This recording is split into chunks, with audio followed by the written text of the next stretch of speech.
así. Ahora sí ya lo dejo con su columna que vamos a hablar de la reforma laboral, la impositiva y la jubilatoria que se nos viene. Sí, en realidad, yo cuando empecé a sentir el rumor de la reforma laboral y de sector por sector, de alguna manera dije, bueno, ¿será posible, no será posible? Y charlando un poco con colegas y debatiendo, dije, sí, pero esto, a mí particularmente no me cerraba esto de ir avanzando en reformas de flexibilización laboral sector por sector, ¿sí? No me cerraba mucho esto. No me cerraba porque digo, en algún momento van a tener que tocar la ley de contrato de trabajo, ¿sí? Una ley que viene del año 74, que es la 2744, que es una ley de orden público que establece condiciones mínimas de derechos, ¿sí? Y garantías a los trabajadores, ¿sí? Y que los convenios colectivos de trabajo de alguna manera lo que tienen o lo que pueden hacer es mejorar esas condiciones, ¿sí? Pero el piso mínimo es la ley de contrato de trabajo. Para, digamos, generar cualquier flexibilización que tenga que ver con lo que vamos a ver ahora, necesariamente tenía que hablarse de la reforma de la ley de contrato de trabajo. Parece, escuchándolo a uno de los secretarios generales de la CGT, más precisamente hablando del señor Smith, ¿sí? De dragado y balizamiento, el otro día cuando lo reportean dice, bueno, la verdad al final nos engañaron porque habían dicho que iba a ser sector por sector, ¿sí? Y mandaron un borrador en donde voltean la ley de contrato de trabajo y la ley nacional de empleo. Entonces yo me preguntaba, bueno, yo no sé si Smith es o no abogado, pero es dirigente sindical. O sea, estas cuestiones las tiene que tener más que claras respecto de que yo no puedo ir por flexibilidad sector por sector si antes no toco la ley que establece el piso mínimo de derechos y garantías, ¿sí? Entonces me lo pregunté en las redes sociales. En las redes sociales publiqué cómo van a hacer, ¿sí? Para reformar las cuestiones laborales si no tocan la ley de contrato de trabajo. A los 2 días aparece el borrador que empezó a circular entre los colegas, ¿sí? Miren el borrador de la ley de contrato de trabajo o de la reforma de la ley de contrato de la Ley Nacional de Empleo. Y ahí me empecé a brotar. Me empezaron a salir como brotes, ¿sí? Me empecé, viste, como el increíble Hulk que se pone verde y se empieza a romper la camisa. Bueno, una cosita así, porque la verdad que cuando uno iba leyendo, camisa, ¿no? cuando uno iba leyendo ese borrador, como esa camisa que tiene Diego ahora. sí, sí. Yo dije, no, hay cosas que yo no sé, digo, no, esto no va a pasar. Digo, esto no va a pasar por el Congreso, ni va a pasar. A vos todavía hay cosas ¿sí? que te sorprenden. Sí, a mí me sorprende, a mí me sorprende que todavía haya cosas que te sorprendan. Sí. Sí. Más cuando, digamos, se hace una nota, se le hace una nota en la radio al señor Smith, ¿sí? Y el periodista, que es un periodista que trabajó en Clarín, que digamos que trabajó con La Nata, es un periodista que no podríamos decir K, ¿no? O peronista, le decía a Smith, ¿qué le parece esta reforma laboral? ¿Usted qué le parece?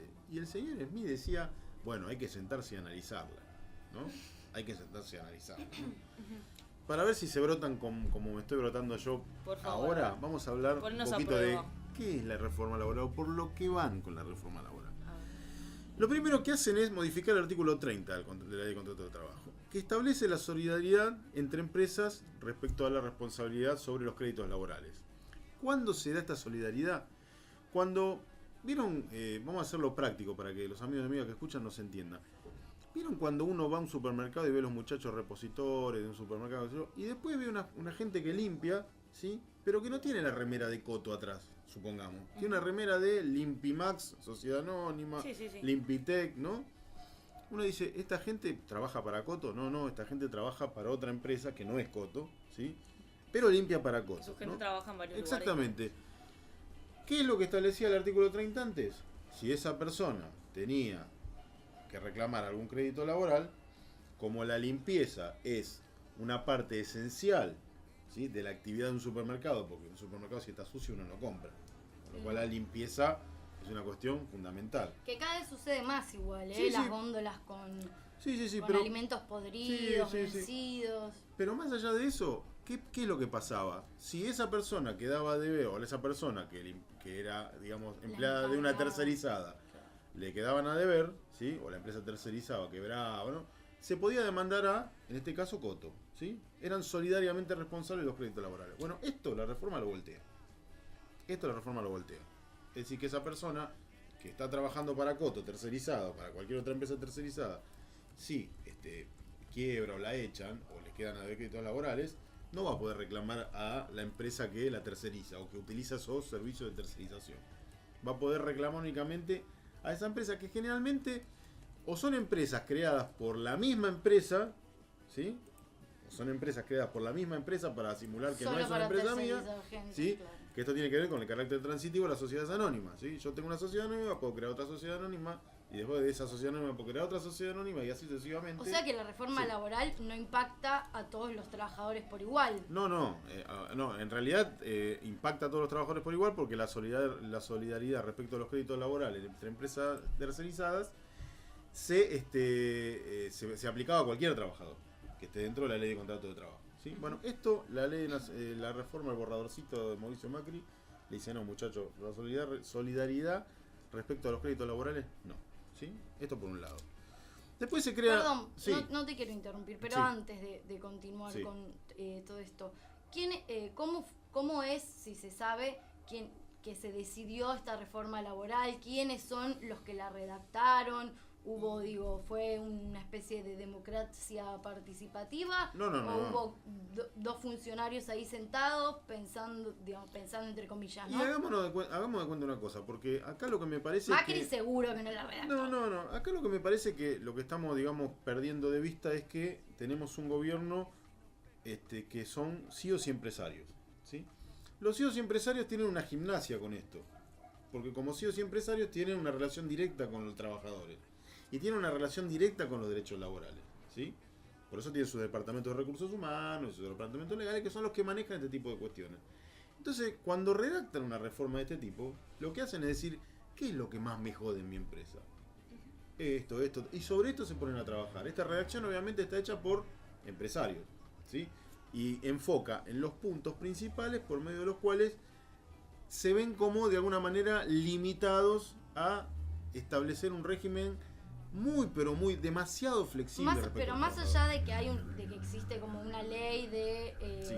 derechos laborales que sale desde el Estado, cada empresa por separado también tiene sus propias reglas o leyes, o tiene que sí o sí ajustarse 100% a la ley de contrato laboral del Estado. La ley de contrato de trabajo es el piso. Es el contrato. Es el piso. Ujú. Por ejemplo, vamos a poner un ejemplo. Si en la ley de contrato de trabajo dice, por ejemplo, que el régimen de vacaciones, una persona que tiene una antigüedad entre 1 y 5 años, le corresponden 14 días de vacaciones, ¿sí? Yo por convenio colectivo de trabajo lo que puedo hacer es que Darte una semana darte más. una semana más, pero nunca menos, Bien. nunca menos. O sea, yo como empresa puedo decidir y puedo tener un anexo. No decidís vos, decide el convenio colectivo. Claro. Vos estás dentro de una rama de actividad que está Pero como bajo empresa, un convenio pero colectivo. como empresa individual. Como empresa individual yo no puedo ir contra el convenio colectivo de trabajo y mucho menos contra la ley de contrato de trabajo, porque en un juicio lo pierdo. ¿Por qué lo pierdo? Porque la ley de contrato de trabajo es el piso mínimo. Por eso, pero entonces no entiendo cómo haces para vos como empresa poder dar una semana más. Por convenio, porque más porque se eso puede. el convenio colectivo de trabajo se establece a partir de una negociación entre sindicatos y, digamos, un conjunto de empresas que después, una vez que se firma eso, es aplicable a todas las empresas de esa rama. Y en ¿Explico? eso el gobierno incide de alguna forma, o eso ya... Claro, incide a través de esto. ¿Por qué? Porque si yo flexibilizo la ley de contrato de trabajo, que es el piso mínimo, para abajo, los convenios colectivos de trabajo también van a poder ir para abajo. ¿Me explico? Bien, sí. Entonces, digamos, la reforma de la ley de contrato de trabajo es importante por esto, porque yo estoy bajando el piso de derechos que tenía esa ley y por lo tanto después, una vez que bajé ese piso, sí puedo ir por los convenios colectivos de trabajo y bajarlo. Ujú. ¿Sí? Bien. Entonces eso por un lado. Después lo que se crea es un banco de horas extra. ¿Sí? ¿Qué es esto de un banco de horas extra? Las horas extra, digamos, la jornada laboral, por lo menos la diurna, que es desde las 6 de la tarde hasta las 9 de la noche, ¿sí? En ese horario hay distintos, digamos, horarios, distintas fracciones, pero generalmente son 48 horas semanales, 8 horas diarias o 48 semanales, ¿sí? Todo lo que excede las 8 horas diarias son horas extra, ¿sí? Y se pagan un 50% más. Si el trabajador trabaja feriados o sábado después de la 1 de la tarde y domingos, Es se extra paga jornada. al 100%. ¿sí? Que cuenta eso, Claro. ¿no? Como sexta jornada. Ahora, Salvo que seas pasante de Clarín, que por contrato podías firmar Bueno, 20 sí, horas pasantía, semanales. bueno. Y Sí. yo cuando me tocó laburaba muchas más. El doble. Pero bueno, la cosa estaba clara ahí, digamos. ¿Por qué? Porque un trabajador decía, bueno, yo entro a las 7 de la mañana, salgo a las 4 de la tarde, ¿sí? O 4 y media de la tarde, cumplí mis 8 horas. Si no había posibilidad de hacer horas extra, yo tenía las 8 horas cumplidas, cobraba por las 8 horas, ¿sí? Si a la otra semana había mucho trabajo y en vez de 8 horas trabajaba 10 u 11, toda esa semana, 8 esas horas 3 horas... es el máximo, ¿no? 8 horas es el 4 máximo de la mínimo. jornada. El mínimo no hay, lo que hay son No hay contrato mínimo. a tiempo parcial, que es una modalidad de contrato que no puede superar las 2/3 de la jornada de 48 horas, son 32 horas semanales. ¿Sí? Pero para enfocarnos en lo que es la jornada común, el trabajador cumplía 8 horas, no importaba si había tenido trabajo o no, porque el trabajador lo que hace es ponerle a disposición su fuerza de trabajo. Ujú. El que tiene la responsabilidad de darle trabajo al empleado es el empresario. ¿Sí? Entonces, cumplía las 8 horas, no había para hacer horas extra, se iba a su casa. Cuando había para hacer horas extra, las horas que superaban las 8 horas las diarias, tenían que pagar se más. pagaban al 50%. Si las trabajaba sábado después de la 1, o domingo, o feriado, al 100%. Bueno, ¿qué hacen ahora? Cambia toda esa ecuación. ¿Sí? Si el trabajador durante una semana no tiene, o el empleador no tiene para darle tareas por las 8 horas, le puede decir, bueno, andate antes, o sea, no cumpla las 8 horas, cumple 5, 4. Y te ¿sí? pago menos. Y no, o sea, yo te pago el sueldo como el que va. Ahora, si la otra semana te tengo que hacer trabajar 14 horas todos los días, ¿sí? No te voy a pagar las horas extras por lo que exceda las 8 horas. ¿Sí? Porque Porque voy a compensar con la semana anterior que vos trabajaste menos horas. Pero lo más loco de esto es que el proyecto dice que el banco de horas extras se va a ver o se va a, digamos, a analizar a fin de año. Vos las horas extra antes las cobrabas cuando terminaba el mes. Mensualmente. O sea, mensualmente hiciste 10 horas, 15 horas extra más. Cuando veías tu recibo de sueldo, veías tu salario básico, todo, horas extra, tanta plata, y lo cobrabas. Y hoy en día eso se corrobora con el biométrico o a través de la planilla A que través te de firma el cualquier, empleador. la Eso tarjeta, la depende. planilla, el biométrico, lo que vos quieras, ¿no? Entonces lo que dice este proyecto, este borrador es, vamos a generar un banco común debe y haber de horas, ¿no? Que lo liquidamos a fin de año, no en el mes, a fin de año, con lo cual el trabajador va a estar un año teniendo que hacer el cálculo, bueno, acá trabajé 5 horas, la otra semana trabajé 12, para controlar lo que va a ser después la liquidación de ese banco de horas que a fin de Que año. seguro te van a cagar porque a seguro fin te de van a año cagar. no creo que te paguen el sueldo, el aguinaldo, Bueno. las vacaciones. Ahí está. Entonces, las horas extra, olvídense, y la responsabilidad del empleador de generar la actividad para que el trabajador tenga sus 8 horas diarias, todos los días, digamos, de trabajo, se termina. ¿Sí? Otra de las cuestiones que digamos que cambia, digamos, este borrador, es que se reducen conceptos que integran una indemnización por despido. ¿Sí? Antes una indemnización por despido se tomaba el mejor salario normal y habitual del año, incluido SAC proporcional, preaviso, horas extra, viático, lo que sea, lo que generara, digamos, ese salario total, se tomaba el mejor si te echaban, y en base a eso se hacía la liquidación por la anualidad. Bueno, ahora se va a hacer únicamente por el salario básico. ¿Sí? Estamos hablando. No por el salario básico. Si vos tenés horas extras, si tenés bonificaciones, si tenés un montón de esos rubros, SAC proporcional, eso no va a existir más en las liquidaciones por indemnización por despido arbitrario, digamos, ¿no? Que es una forma de bajar las indemnizaciones por despido. Perdón, ¿van a seguir cobrando impuestos a las ganancias? Sí, el impuesto a la ganancia no lo tocaron. Eso no lo tocaron. Ahora cuando vayamos a la reforma Mirá. impositiva vas a ver que no lo tocaron. Sí. Yo, para poner un ejemplo, ¿no? Sí, Yo cobro de salario básico Sí. real menos de un tercio de mi salario. O sea, lo que cobro del salario básico es un tercio, digamos. O sea, que Salario de mi indemnización sería No, es en lo base a normal, un sí. tercio. Suponete que vos tenés presentismo, todo, bueno, eso sí. Ahora, si vos Solo el salario básico. El todo salario es el básico y el neto. Claro, el neto es lo que ves directamente el neto, en mano, claro, el claro. básico es La indemnización es, no, la indemnización siempre es sobre el bruto, sin los descuentos, ¿sí? Claro. Ahora, si Por vos eso, ahora a partir de eso sería solo a partir claro, solo sobre el si básico. vos un mes durante ese año hiciste horas extra, que tuviste una bonificación por X motivo, o sos vendedor y te dieron una bonificación por lo que vendiste, bla, bla, bla.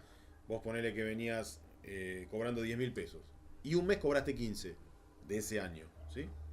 Y te despiden, ¿sí? Vos tomabas la indemnización o el cálculo de indemnización sobre los 15. Claro. Bueno, ahora va a tener que ser sobre 10. Es decir, es un modo de bajar los montos de indemnización como para que, digamos, el empleador tenga menos dudas a la hora de echar, si tiene que echar, digamos, ¿no? Antes tenía una duda porque decía, no, bueno, me puede ir por una indemnización más alta.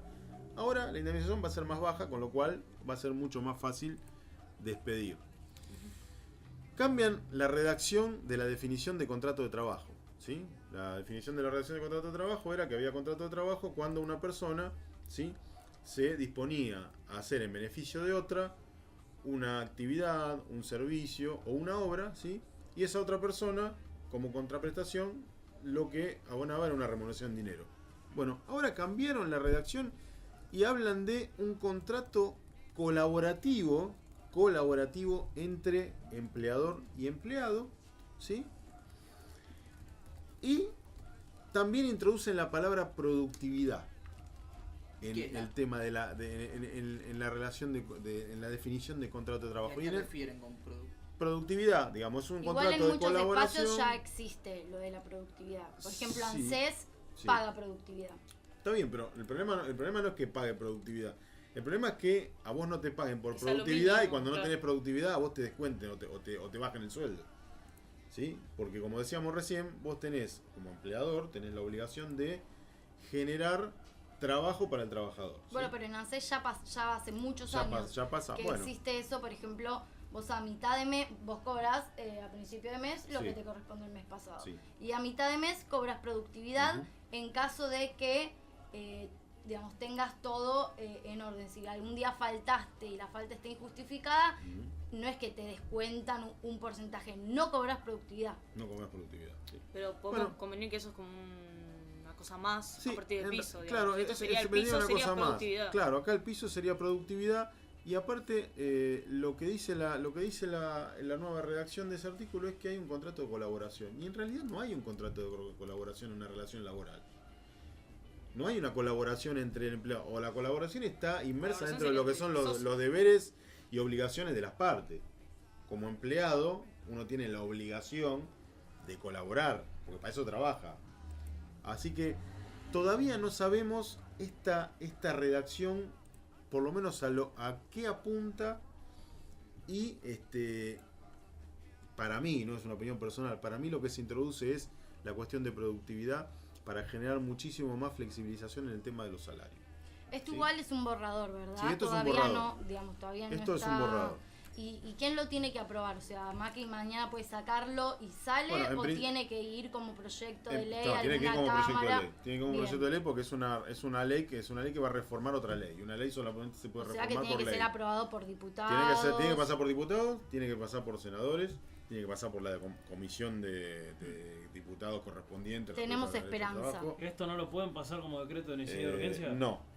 No podrían, En teoría, no, ¿no? en teoría no podrían, digamos, ¿no? No, Sería- esto un poco va a servir para incentivar también al sector privado a tomar más gente y generar como una sensación. Bueno, eso es lo que dicen. El problema es que todas las experiencias nacionales e internacionales al respecto, lo que arrojaron Indican lo es que contrario. con mayor flexibilización laboral se pierde empleo. Ujú. Se pierde empleo, ¿sí? Y doy un ejemplo, muy claro. Una de las reformas, una de las cuestiones que me parecen trascendentes en esta reforma laboral y que no se habló mucho en los medios es que este borrador lo que deja sin efecto es la reforma reforma a la Ley Nacional de Empleo, que era una ley que se sancionó en 1991, ¿sí? Y que lo que introdujo 1991, estamos hablando del gobierno de Carlos Saúl, ¿sí? Ujú. No estamos hablando de Venezuela, de Chávez, estamos hablando de alguien que también quería flexibilizar, ¿sí? Pero que metió una Ley Nacional de Empleo en el que introdujo 3 artículos que establecían que había 3 modos de tener un trabajador en negro.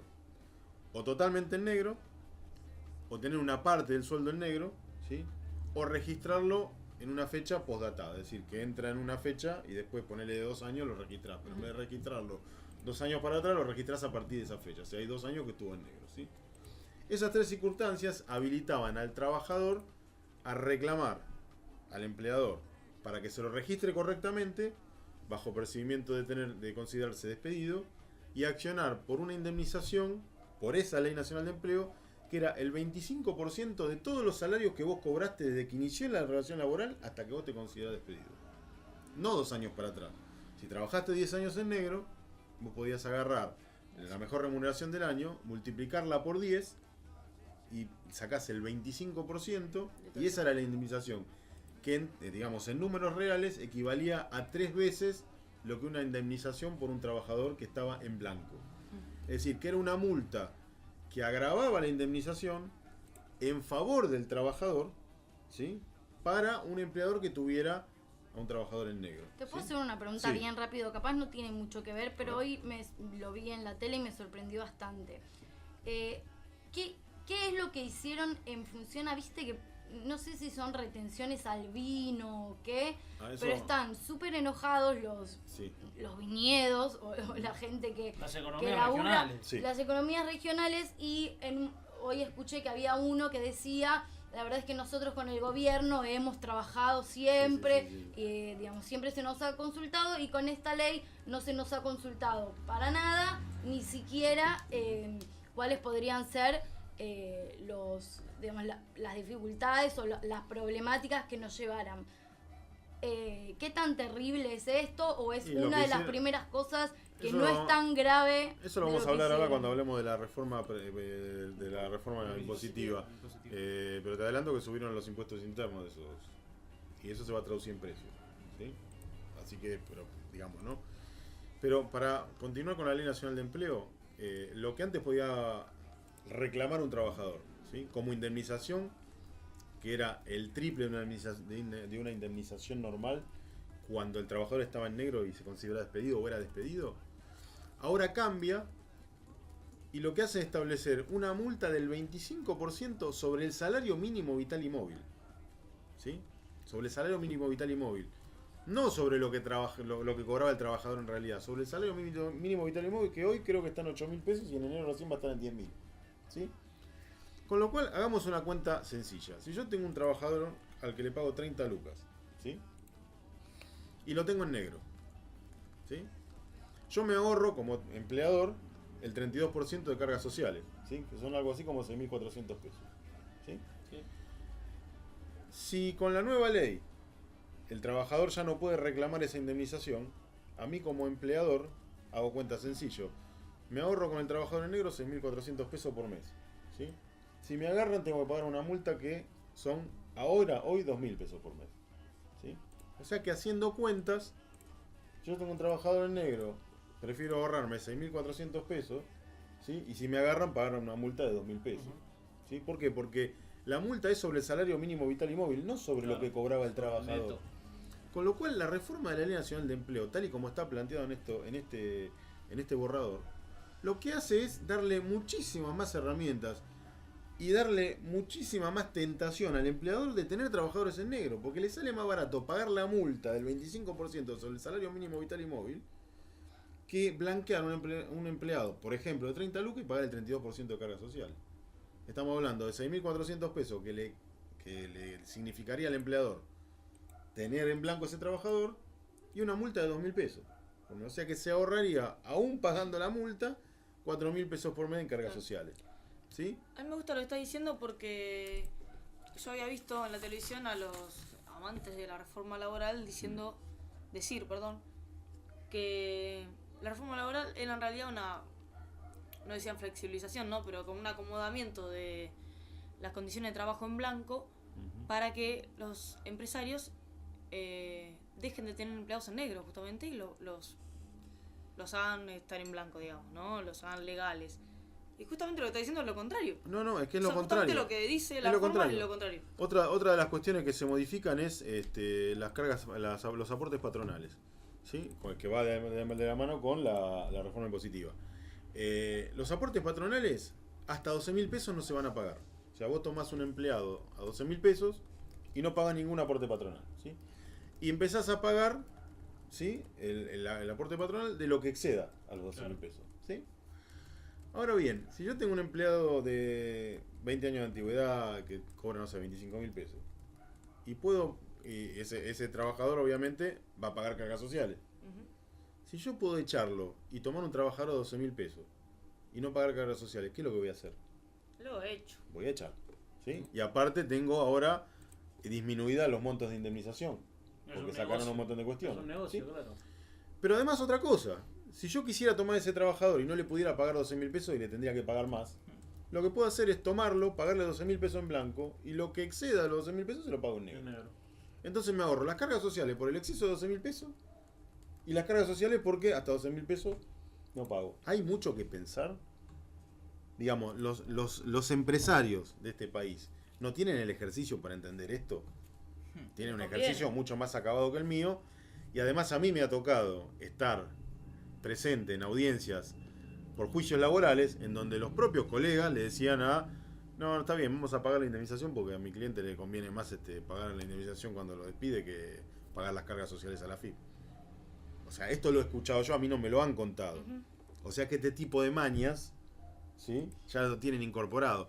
Y con esta reforma laboral, mucho más. Y lo que a mi criterio es lo más grave de esta reforma laboral, lo más grave y lo que me parece que no puede pasar de ningún modo es quitar el principio de irrenunciabilidad de los derechos laborales.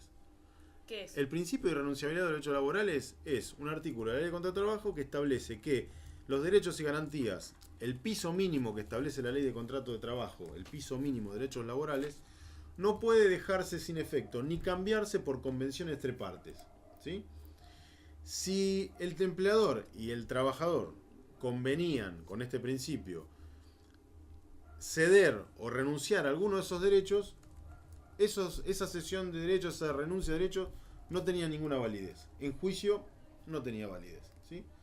Con lo cual eso eximía al empleado o al trabajador de sentarse con el Departamento de Recursos Humanos o con su empleador a discutir cláusulas contractuales de un contrato de trabajo.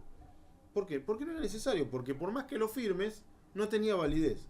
Bueno, si voltean este principio de renunciabilidad de los derechos laborales, va a tener validez y los empleados o los trabajadores que vayan a buscar trabajo se van a tener que sentar en el Departamento de Recursos Humanos a discutir cláusulas de cosas que no entienden.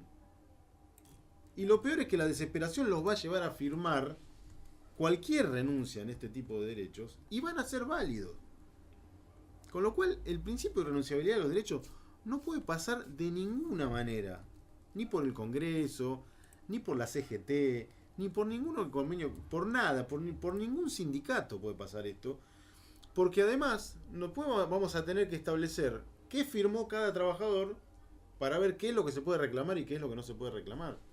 Estamos obligando, a través de eso lo que estamos obligando es que un trabajador se siente en el Departamento de Recursos Humanos a discutir cláusulas de trabajo. A veces es muy loco, ¿no? Cuando uno escucha sobre todo las formas en las que plantean este tipo de leyes, es decir, estamos en una democracia, ¿no? Porque no hay ningún tipo de participación por parte de aquellos que verdaderamente van a sufrir o a quienes les va a impactar este tipo de leyes o de reformas. Digo, los sindicatos de repente no existen, los trabajadores de repente no existen, somos un grupo de 3 empresarios haciendo una reforma laboral para, digamos, un montón de gente que ni conocemos, ni sabemos cómo viven, ni nada. Es una locura. No, es que esto realmente, digamos... O sea, yo no espero que Macri plantee una ley a través de una democracia participativa, ¿no? Pero digo, ni los sindicatos, nada. Bueno, pero a ver, yo te estoy leyendo o estoy comentando esto, ¿no? Y ayer o antes de ayer, el señor Smith, parte del triunvirato de la CGT, preguntado qué es de esto, dice, habría que empezar a estudiarla. ¿Qué es lo que vas a estudiar de esto? Hoy hubo una reunión con Triaca y la CGT y supuestamente la CGT rechazó ¿Rechazó? Bueno, espero, porque la verdad es que sinceramente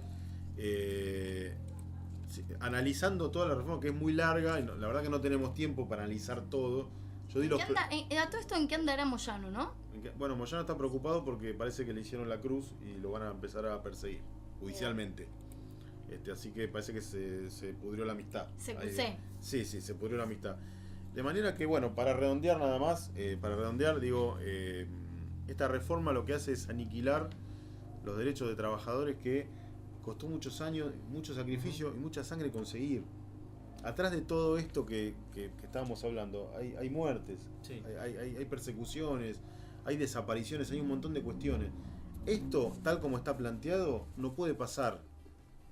Directamente no puede pasar, porque esta es la reducción a la esclavitud de todos los trabajadores que están bajo la convenio colectivo de trabajo de Años y la ley años de laboral. retroceso. Sí, años y años de retroceso. Y